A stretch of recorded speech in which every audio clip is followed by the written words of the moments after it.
NIOS में PCP classes क्या होती हैं? क्या ये पीसीपी क्लास अटेंड करना कंपलसरी होता है? क्या ये पीसीपी क्लास अगर अटेंड ना करें तो इसमें प्रैक्टिकल में मार्क्स काट दिए जाते हैं? क्या पीसीपी क्लास अटेंड ना करने पे स्टूडेंट्स को फेल कर दिया जाता है?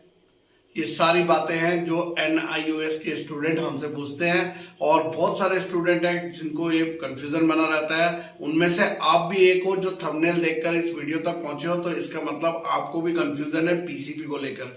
लेकिन मेरा ये आज का वीडियो उन सब स्टूडेंट्स के NIOS के जो आगे एग्जाम देने जा रहे हैं और जो पीसीपी को लेकर कंफ्यूज है कि ये पीसीपी होता क्या है और क्यों हमें अटेंड करना है, कहाँ पे अटेंड करना है, और अगर अटेंड नहीं करते हैं तो इसके क्या परिणाम सामने आ सकते हैं, उन सब के बारे में मैं ये वीडियो आपका लेकर आया। तो चलिए स्टूडेंट स्टार्ट करते हैं। नमस्कार दोस्तों, मैं दीपक सिंह गुसाई, NIOS एक्सपर्ट। ये चैनल है आपका VCIC गुरुजी। हम लोग यहाँ पर आज बात करने जा रहे हैं सबसे पहले पीसीपी की। तो पीसीपी का सबसे पहले तो फुल फॉर्म जान लीजिए। फुल फॉर्म होता है पर्सनल कांटेक्ट प्रोग्राम। अगर हम इसे हिंदी में समझाएं तो इसका हिंदी का मतलब होता है जब हम व्यक्तिगत रूप से एक स्टूडेंट और एक टीचर आमने सामने मिलते हैं और वहां पर एक कार्यक्रम किया जाता है, जिसको अगर इंग्लिश में बोला जाए तो इसे बोला जाएगा डाउट क्लियर सेशन। यानी कि आपके मन में जो भी दुविधा है, जो कोई डाउट है, वो सब आप यहाँ पे क्लियर कर सकते हो इस कार्यक्रम के दौरान। अब आप बोलोगे सर डाउट किस चीज के? तो डाउट तो भाई NIOS स्टूडेंट हो तो डाउट ही डाउट होंगे। कई स्टूडेंट्स को ये डाउट होता है सर TMA में किस सब्जेक्ट में कितने में से मार्क्स मिलेगा, सर हमारा कौन से सब्जेक्ट का प्रैक्टिकल है, सर हमारा जो है किस सब्जेक्ट के प्रैक्टिकल कितने मार्क्स का है, सर किस सब्जेक्ट का थ्योरी का एग्जाम कितने मार्क्स का आएगा, उसमें हमें कितना परसेंटेज पास होने के लिए चाहिए, सर ये एग्जाम हमारा जब होगा तो हमको क्या क्या चीजों की जरूरत होगी। जो भी आपके डाउट होते हैं वो इस पर्सनल कांटेक्ट प्रोग्राम में क्लियर किए जाते हैं। और ये पीसीबी क्लास ज्यादातर जो लिया जाता है वो स्टडी सेंटर द्वारा लिया जाता है और ये फर्स्ट ईयर में ही होता है। जब आप लोग एडमिशन कराते हैं, जो आपका फर्स्ट ईयर होता है, जो सबसे पहली बार एग्जाम देने जा रहे हैं, उन स्टूडेंट्स के लिए रखा जाता है। अब पहले क्या होता था, पीसीबी क्लासेस होती थी, कुछ स्टूडेंट जो इंटरेस्टेड होते थे वो इसे अटेंड करते थे, जो नहीं होते थे वो इसे अटेंड नहीं करते थे। तो अगला क्वेश्चन ये आता है कि क्या पीसीबी क्लास अटेंड करना कंपलसरी है? तो अगर आज की डेट में कोई इससे पूछेगा तो जी हाँ, इसका आंसर है यस। आपको पीसीबी क्लास अटेंड करना कंपलसरी है। वो किस लिए अटेंड करना है? क्योंकि जो पीसीबी क्लासेस है वो तो सारे सब्जेक्ट के लिए है। आपका Hindi, English, math, science, social study, accounts, जो भी आपके सब्जेक्ट्स हैं सभी सब्जेक्ट्स के लिए होता है। लेकिन अगर आपके कोई 3 या 2 या 1 सब्जेक्ट प्रैक्टिकल, यानी कि जब आप प्रैक्टिकल दोगे तो प्रैक्टिकल में जो भी मार्क्स है, अगर 20 नंबर का प्रैक्टिकल है तो 10 नंबर आपको तब मिलेंगे जब आपने पीसीबी क्लास को अटेंड किया हो। यानी कि 10 में से आपको तब मार्क्स मिलेंगे।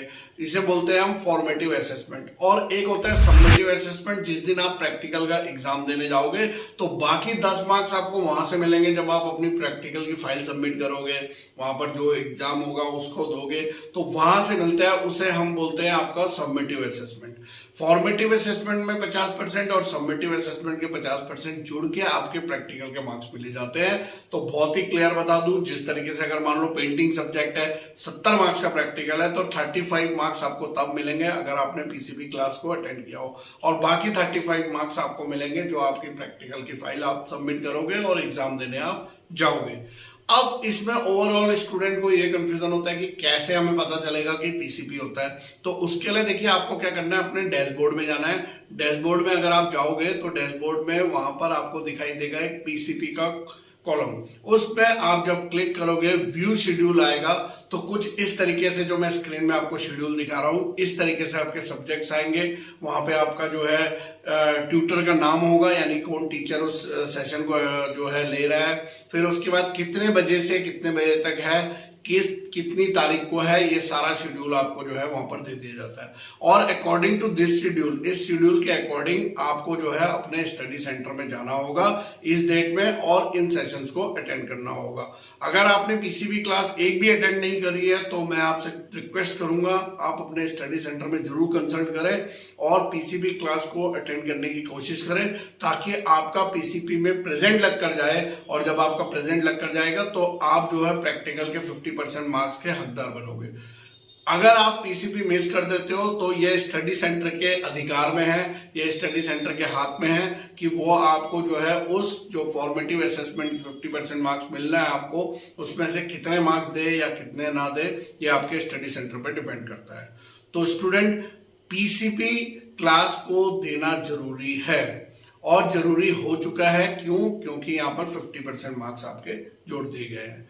इसके अलावा अगर किसी को कोई भी कंफ्यूजन हो रहा हो तो हमारा व्हाट्सएप नंबर है, व्हाट्सएप नंबर पर आइए, हम आपको बता देंगे आपका कैसे शेड्यूल बन रहा है, आप उस शेड्यूल के अकॉर्डिंग अपने एग्जाम्स को दे सकते हो। लेकिन पीसीपी को आपको किसी भी हालत में लाइटली नहीं लेना है, क्योंकि बहुत सारे स्टूडेंट ऐसे होते हैं, पहले टीएमए को भी लाइटली लिया करते थे, लेकिन अब जो है पीसीपी को भी एनओएस बोर्ड ने उसी तरीके से कंपलसरी कर दिया है। जैसे टीएमए होता है, प्रैक्टिकल एग्जाम होता है, वैसे ही एक पार्ट आपका पीसीपी भी रहेगा। तो पीसीपी क्लास को अटेंड करिए और अपने पूरे मार्क्स को लीजिए। इसके अलावा कोई डाउट है तो हमारे जो आपका कमेंट बॉक्स है उस कमेंट बॉक्स में मेंशन करिए क्या आपके डाउट्स हैं, हम आपके डाउट्स को क्लियर करने की कोशिश करेंगे। किस तरीके का वीडियोस आप और चाहते हो एनआईएस बोर्ड में, वो वीडियो हम जरूर लेकर आएंगे। तब तक के लिए बाय बाय, धन्यवाद, जय हिंद, जय भारत।